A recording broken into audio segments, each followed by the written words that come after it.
നബിദിനം ആഘോഷിക്കുന്നവരെ, അതിനുവേണ്ടി മസ്ജിദുകൾ അലങ്കരിച്ചവരെ, അതിനു മുന്നോടിയായി തയ്യാറെടുപ്പുകൾ എടുക്കുന്ന സഹോദരങ്ങളെ, നിങ്ങൾക്കറിയുമോ ഇത് തുടങ്ങിയ ഫാത്തിമകൾ ആരാണെന്ന്? ഉബൈദികൾ എന്നറിയപ്പെടുന്ന ഷിയകൾ, അഹ്ലുസുന്നത്തിന്റെ മഹാന്മാരായ പണ്ഡിതന്മാർ മുസ്ലിമീങ്ങളുടെ കൂട്ടത്തിൽ അവരെ എണ്ണിയിട്ടില്ല. മുസ്ലിമീങ്ങളുടെ കൂട്ടത്തിൽ എണ്ണിയിട്ടില്ല. എന്തുകൊണ്ടാണ്?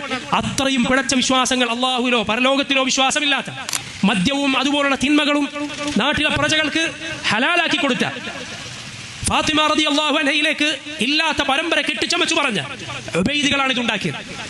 അവരെ കുറിച്ച് ഈ പറയുന്ന മോശമായ അഭിപ്രായം വഹാബികൾ ഉണ്ടാക്കിയതാണോ? Sheikh Muhammad bin Abdul Wahhab പറഞ്ഞതാണോ? ഇബ്നു തൈമിയ പറഞ്ഞതാണോ? ഒരിക്കലുമല്ല.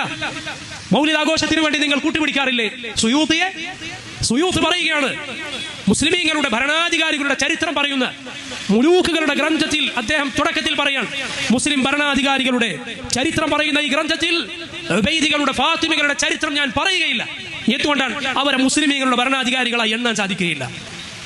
നോക്കൂ നിങ്ങൾ, സുയൂത്തി ഇസ്ലാമിന്റെ കൂട്ടത്തിൽ കൂട്ടാൻ പറ്റാത്ത കാഫിറുകളുടെ കൂട്ടത്തിൽ എണ്ണിയ ഉബൈദികൾ ഉണ്ടാക്കിയ നബിദിനാഘോഷം, മുഹമ്മദ് സല്ലല്ലാഹു അലൈഹി വസല്ലമയെ സ്നേഹിക്കുന്ന, സഹാബത്തിനെ സ്നേഹിക്കുന്ന, താബിഈകളെ സ്നേഹിക്കുന്ന, ഇമാമിയങ്ങളെ സ്നേഹിക്കുന്ന മുസ്ലിമീങ്ങളെ നമുക്ക് എന്തിനാണ്?